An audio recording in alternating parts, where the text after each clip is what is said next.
Kita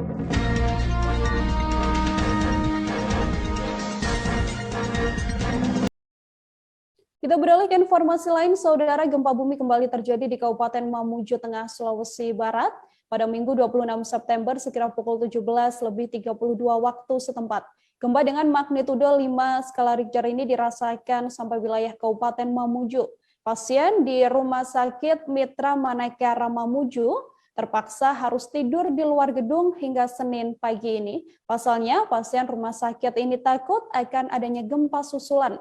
Dari pantauan lapangan, sejumlah pasien tidur di luar gedung rumah sakit hingga pagi. Selain mengungsi di halaman rumah sakit, ada pula yang tidur di lorong ruangan. Untuk mengetahui bagaimana informasi lebih lengkapnya, tersambung bersama saya wartawan Tribun Sulbar, ada Fahrun Ramli di sana yang akan memberikan informasinya pada Anda. Halo, Fahrun. Halo, Nila. Fahrun, terkait kronologi gempa bumi di Mamuju Tengah yang membuat kepanikan sejumlah pasien rumah sakit Manakara Mamuju ini, seperti apa informasinya?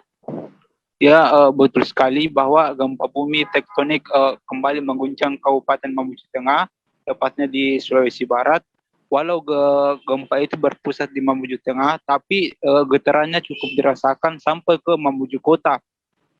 Kekuatan gempa ini 5,0 skala Richter dan mengakibatkan kepanikan warga di Kabupaten Mamuju. Salah satunya warga yang panik di Kabupaten Mamuju itu berada di rumah sakit Mitra Manakara, di mana para pasien ini sudah sangat khawatir dan mereka khawatir sehingga berhamburan keluar gedung pasien, keluar gedung rumah sakit.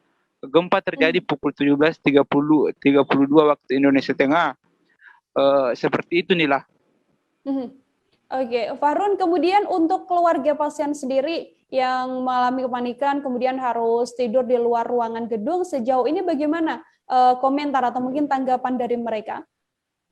Adapun kondisi saat ini, pada saat pantauan di lokasi, salah satu pasien yang keluarga pasien yang sempat panik itu Ibu Hasana. Dia mengaku trauma akibat gempa yang terjadi pada 15 Januari lalu, sehingga atas dasar trauma itu terjadi lagi gempa yang kekuatannya kecil, tapi trauma itu kembali lagi karena ingatan gempa 15 Januari lalu yang mengguncang Mamuju sangat membekas dalam ingatannya sehingga muncul kepanikan. Adapun dia keluar dari rumah sakit dan tidur di halaman rumah sakit hingga pagi tadi. Seperti itu, Nila. Dari pihak Rumah Sakit Manakara Mamuju sendiri, Fahrun, terkait banyaknya pasien yang kemudian memilih untuk tidur di ruang gedung, bagaimana tanggapan dari pihak rumah sakit? Ya, betul sekali. Dari informasi yang saya peroleh dari Dr. Arman, pihaknya sudah menghimbau dan memahamkan kepada seluruh pasien dan keluarga pasien bahwa dari peringatan BMKG setempat tidak ada gempa susulan terjadi, sehingga dihimbau untuk kembali masuk ke dalam rumah sakit. Tapi hingga tadi sampai pukul 11, pasien rumah sakit ini belum juga masuk kembali ke ruangan, pasalnya sudah trauma berat akibat dari gempa 15 Januari lalu. Seperti itu, Nila. Baik, terima kasih banyak Fahrun Ramli, wartawan Tribun Sulbar atas